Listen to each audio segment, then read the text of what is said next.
It all started, and honestly, it all almost ended with one Facebook post. One seemingly innocent comment, and all of a sudden you discover that you've started World War III. The initial post was this: I stand with Israel. And here was the response. I'll read it to you. Israel's committing genocide in Gaza, and you're a rabbi. How can you defend this brutality? It's ethnic cleansing, it's apartheid, it's not Jewish, not the Judaism of love your neighbor, tikkun olam and social justice that I grew up with, that you taught me in Hebrew school. Never in a million years did I think that this, from a rabbi no less, would elicit this accusation from another Jew. My Israeli flag, whoops, I gotta go back to that, sorry. Can you take the slide down? My Israeli flag, I stand with Israel post, and his accusation of genocide came during the first days of the Israeli bombing of Hamas in Gaza, in response to the daily rocket fire in Tel Aviv in southern Israel this spring, which, of course, was a response to the pending legal decision on a property dispute and potential eviction of Palestinian homeowners in the neighborhood of Sheikh Jarrah near Jerusalem, which was an outgrowth of the decades-long settlement enterprise of Israeli citizens in pre-1967 Palestinian lands, which was an outcome of the Six-Day War, a massive attack by all of the surrounding Arab countries, hell-bent and sworn to push the Jews into the sea and to wipe Israel off the map, which was given the hope of nearly 2,000 years with the end of British colonialism, the vote of the United Nations, in the shadow of the Shoah, of the Holocaust, to grant the Jewish people, the most persecuted people in the history of the world, a state in their ancestral homeland, which was, by its very existence as an idea, an affront to pan-Arabism, which arose around the same time as modern Zionism and Jewish nationalism, which was post-World War II. Which was. I stare back at the screen.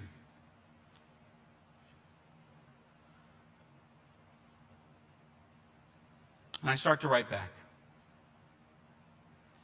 Apartheid, ethnic cleansing, genocide. Really? Really? You think Israel is committing genocide? Think about your words. Are you saying that our people, the people who were targeted by genocide by the Nazis and the Holocaust, are doing to another people? You think we're doing that? You think Israelis, you think Jews are Nazis?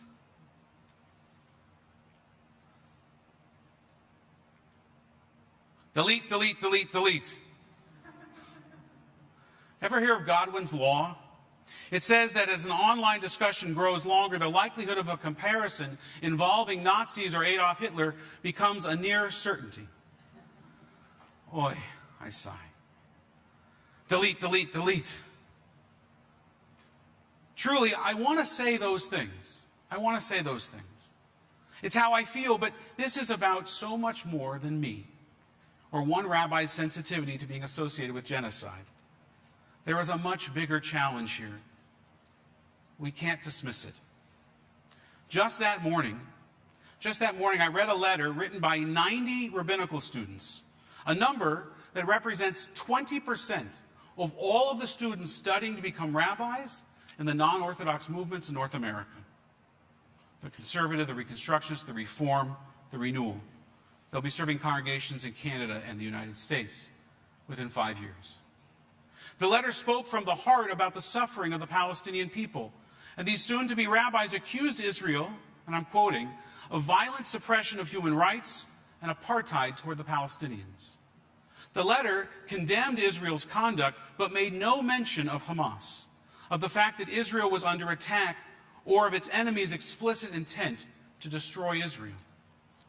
Though Israel is the homeland of more than half the Jewish people in the world, the future leaders of Jewish communities of North America did not express empathy towards Israel at all.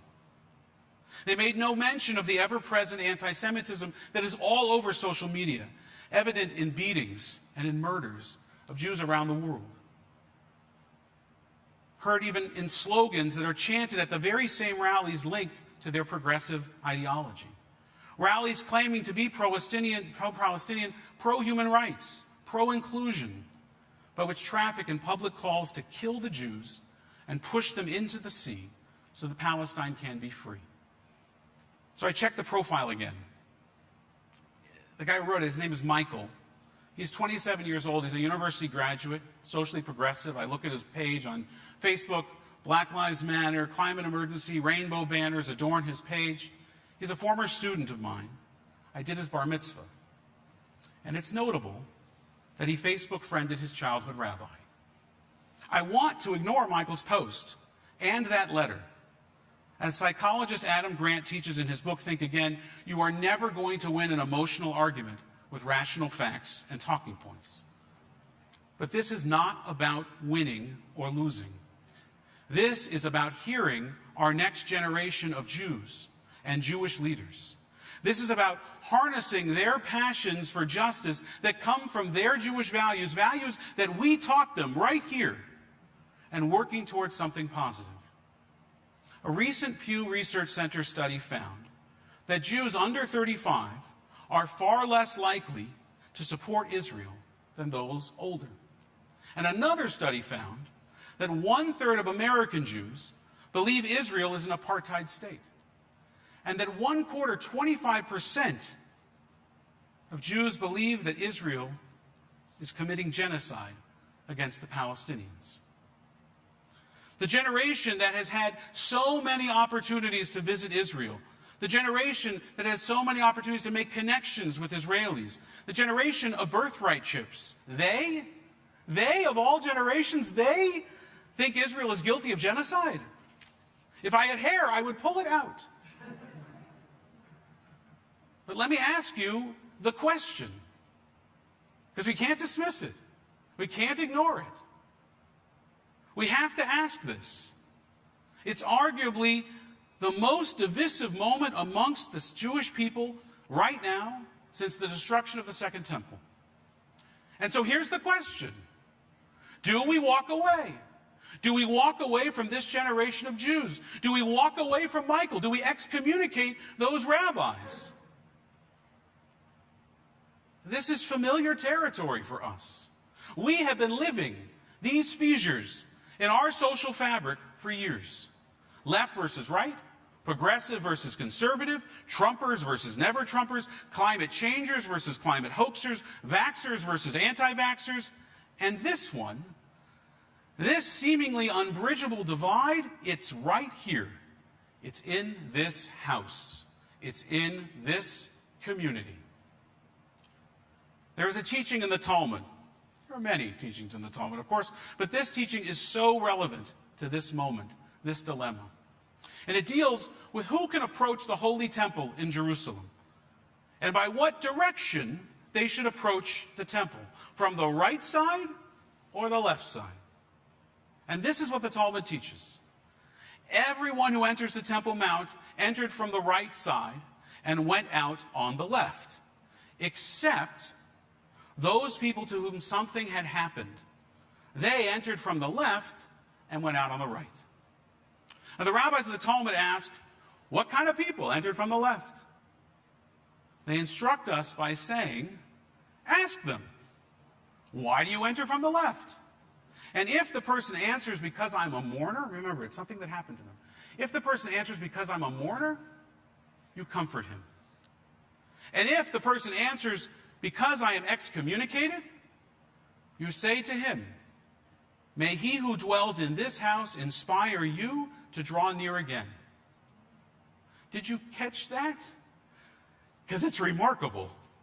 The whole idea of excommunication was to cut the person off from the community because he held ideas that were outside the communal norms. But right here in the Talmud, it is telling us that there was a place where those who had been excommunicated were able to gather, and not just any place, the holiest of holiest of holiest of places, the Holy Temple in Jerusalem. It's the last place you would think a person who had been excommunicated would be welcomed. But he was. He was not canceled. He still had a place. He was still welcome. And not only was he welcome, the Talmud further teaches us not to be harsh in our words, but to be careful, to invite him to continue participating in the debate, in dialogue. Look, we have to ask, if the ancient temple was the place that could welcome vigorous debate and welcome even those who held ideas considered outside the communal norms, ideas that they believed were threatening to Jewish tradition or to the safety of the community, then why can't our synagogues and our schools and our communal institutions, our holy places, even our Facebook pages, which are not holy places, why can't they be places where everyone has a seat at the table? So Michael posts again. The problem, I gotta get on the screen here. The problem is the occupation. Now, I'm still processing being associated with Nazi genocide, but I guess we're moving on. Rabbi, he writes, I was on a birthright trip. And then I stayed after and saw the real Israel. I want to love Israel, I really do, but I saw with my own eyes that Israel uses laws, intimidation, and violence to suppress and oppress the Palestinian people. And that's apartheid. We can't do that to another people what we want. We cannot do to another people what we would not want done to ourselves. You taught me that. Wow. He was really paying attention in religious school. Now, the Torah says you must have one law for one people. It's called Mishpat Echad. There are no exceptions. This is the quote. Leviticus 24:22, it says it, you shall have one law, a standard of justice, Mishpat, for the stranger, the ger, and the citizen alike, for I am Adonai your God. Israel doesn't always live up to that standard. And that is why I support the Israel Religious Action Center of the Reform Movement. The work that it's doing to combat racism and fighting every day for a shared and equal society between Jews and Arabs in Israel. And so I start to write back. Israeli Arabs are citizens. They have a right to vote enshrined in the law, serve in the government, military, judiciary, all aspects of Israeli life. That's nothing like South African apartheid. It's not even close. You can love something that is imperfect. If not, we'd never love at all. Israel has serious internal problems, but it's not just with Arabs. Israel has problems around the role of the non-Jew in Israel, the role of the non-Orthodox Judaism in Israeli society. And that's not apartheid. Michael's arguments, they're hard to hear. I love Israel, and sometimes Israel does things that make me cry. And so does America, and so does Canada. Michael's arguments, they are hard, and really that's the thing. This debate that we are having, me and Michael, you and your kids, your friends, it's not really about Israel or the Palestinians. It's about us.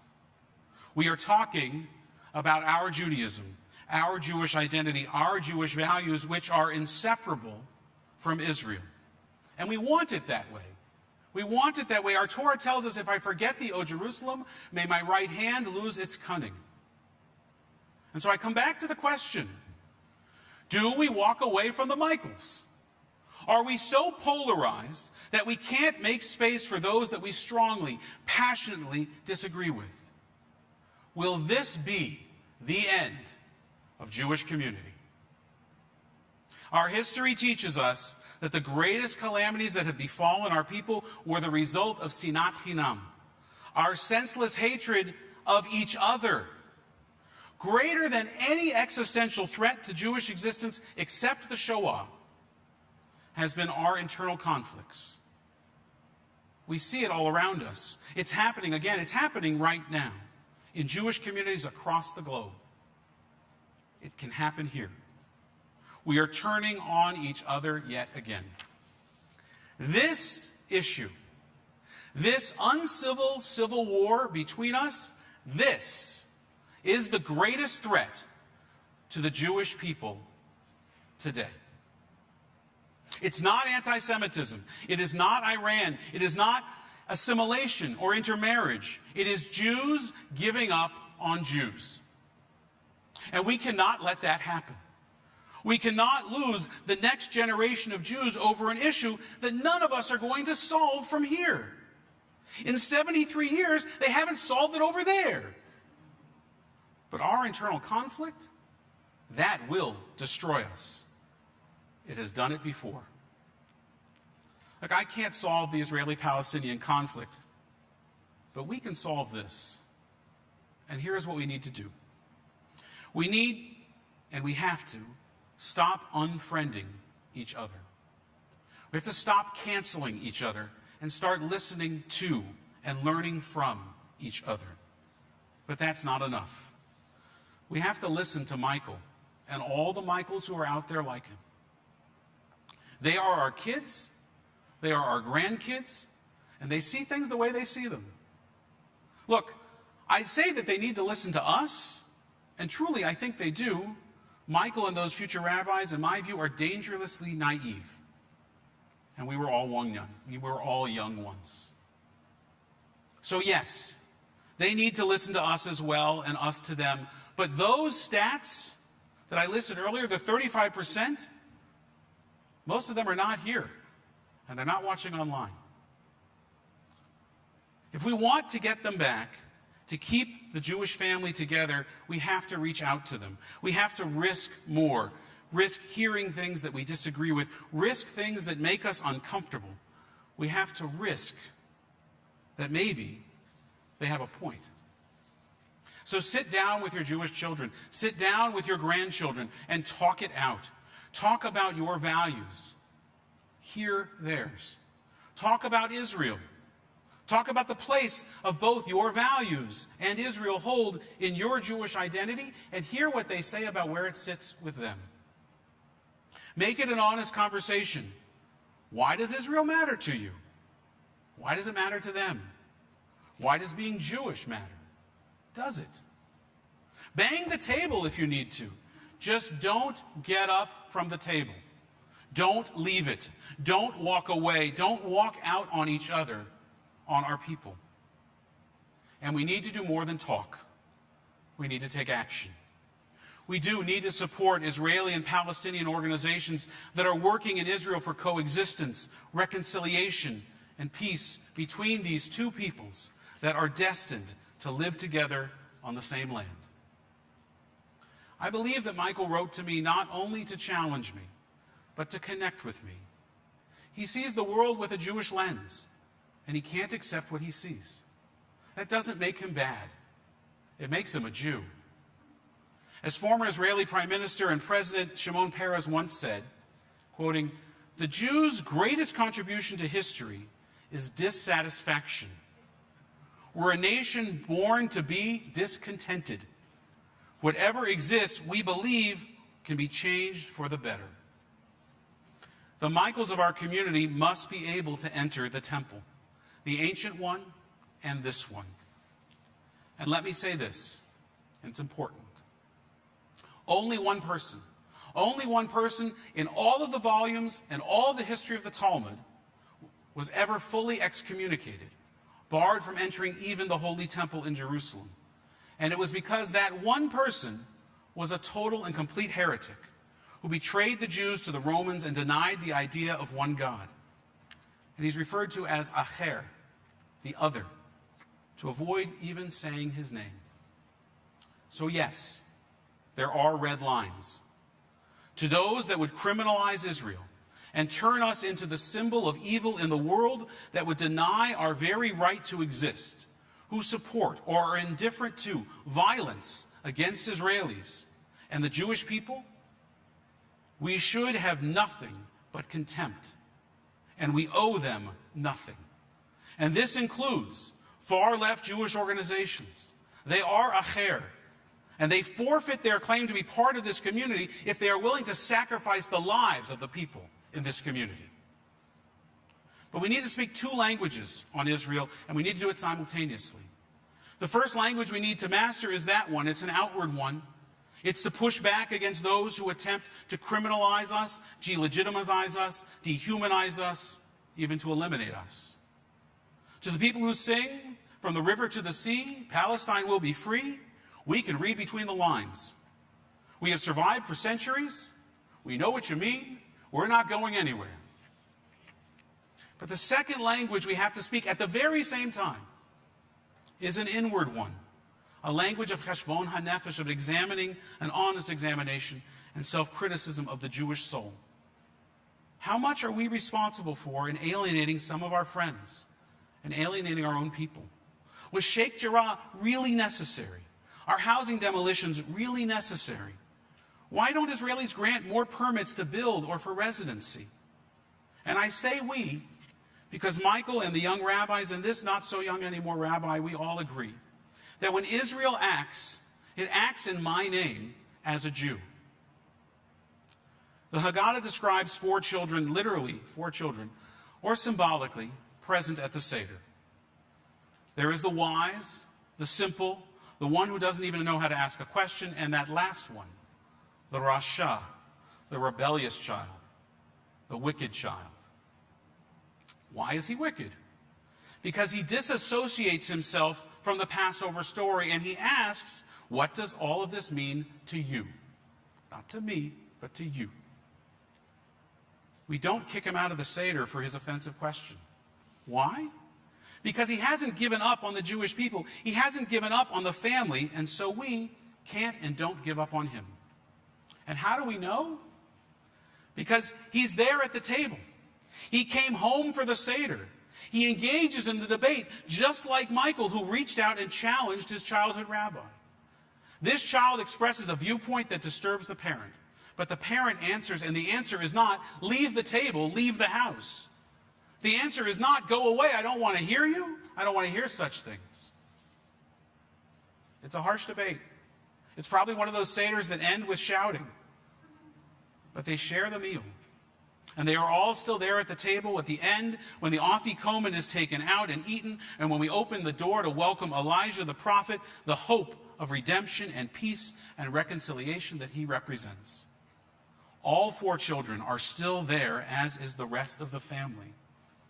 And if out of anger, if out of frustration or contempt, they stop coming, or if out of anger, frustration, or contempt, we stop inviting them, we will have once again done to ourselves what our enemies have been trying to do to us for generations.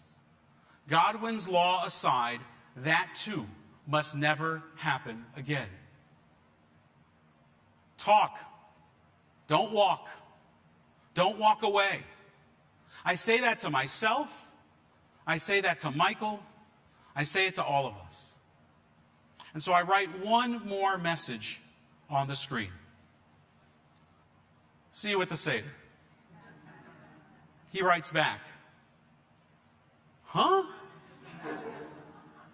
I write back, just come and we'll talk. Shana Tova.